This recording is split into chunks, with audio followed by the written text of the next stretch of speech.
అమర్నాథ్ ఒక్క పరిశ్రమనైనా తీసుకొచ్చావా అంటూ ప్రశ్నించారు, నిలదీశారు శాప్ చైర్మన్ అనిమిని రవినాయుడు. చంద్రబాబు నాయుడు గారు, లోకేష్ దావోస్ పర్యటనతో జగన్ రెడ్డి పార్టీ నాయకుల్లో వణుకు మొదలైంది, దడ మొదలైంది. బాబు గారి దావోస్ పర్యటన మీద ఫేక్ వీడియోలతో, ఫేక్ ట్వీట్లతో, ఫేక్ ప్రచారాలతో వైసీపీ విష ప్రచారం చేస్తా ఉంది. ఈ 18 మాసాల్లో మొదటిసారి దావోస్ పర్యటనతో చంద్రబాబు నాయుడు గారు తీసుకొచ్చిన పరిశ్రమలు సుమారుగా 2,50,000 కోట్ల రూపాయలు ప్రాజెక్టులు గ్రౌండ్ అవుతున్నాయి. మరో 4-5 లక్షల కోట్ల రూపాయల ప్రాజెక్టులు గ్రౌండ్ అయ్యే పరిస్థితి ఉంది. Google, Cognizant, TCS, ArcelorMittal, Nippon steels లాంటి పెద్ద పరిశ్రమలు ప్రారంభోత్సవాలు చేసుకోబోతున్నాయి. పరిశ్రమలు మొదలు కాబోతున్నాయి. అవి కాకుండా దావోస్ పర్యటనలో అనేక పరిశ్రమలు తీసుకొచ్చారు తండ్రి కొడుకులు ఇద్దరు కలిసి. వాటిని చూసి జీర్ణించుకోలేక, ఓర్చుకోలేక ప్రజలు ఎక్కడ చెప్పులతో కొడతారన్న భయంతో జగన్ రెడ్డి, ఆ గుడ్డు మాజీ మంత్రి అమర్నాథ్ ఇష్టం వచ్చినట్టు మాట్లాడుతున్నారు. ప్రజలు ఎలాగో నమ్మరని తెలిసి తమ పేటీఎం కూలీలను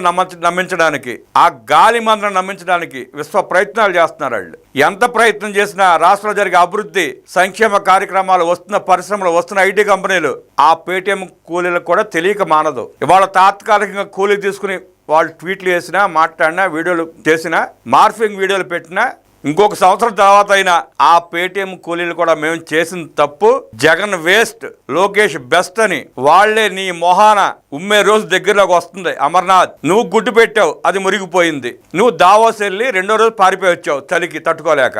నువ్వు కూడా లోకేష్ గురించి మాట్లాడుతున్నావంటే నువ్వు నిజంగా ఆనందింటే ఆ మాటలు మాట్లాడవు. జగన్మోహన్ రెడ్డి 5 ఏళ్ల పరిపాలనలో నువ్వు పీకిందేంటో, నువ్వు తెచ్చిందేంటో రాష్ట్ర ప్రజలకు బాగా తెలుసు, నీకు అంతకంటే బాగా తెలుసు. నీ మంత్రి పదవిని అడ్డం పెట్టుకుని నువ్వు దోపిడీ చేసుకోవడానికి వాడుకున్నావు తప్ప ఈ రాష్ట్రానికి ఒక్క పరిశ్రమ నువ్వు తీసుకొచ్చావా? నువ్వు మనిషివి అయితే నీకు సిగ్గుంటే నిజం చెప్పు, ఒప్పుకో.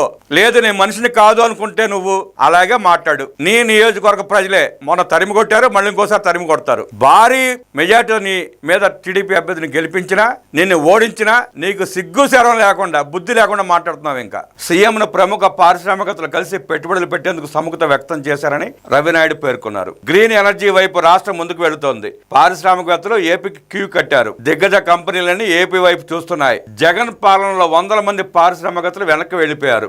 గుడివాడ అమర్నాథ్ మంత్రిగా ఉన్నప్పుడు ఒక్క పరిశ్రమైనా తీసుకొచ్చాడా అని ప్రశ్నించారు రవినాయుడు. పరిశ్రమల మీద చర్చకు సిద్ధమని సిగ్గు లేకుండా చెప్తున్నాడు అమర్నాథ్. అమర్నాథ్నికి దమ్ము ధైర్యం ఉంటే రా చర్చకు మేము సిద్ధం అంటూ సవాల్ చేశాడు రవినాయుడు.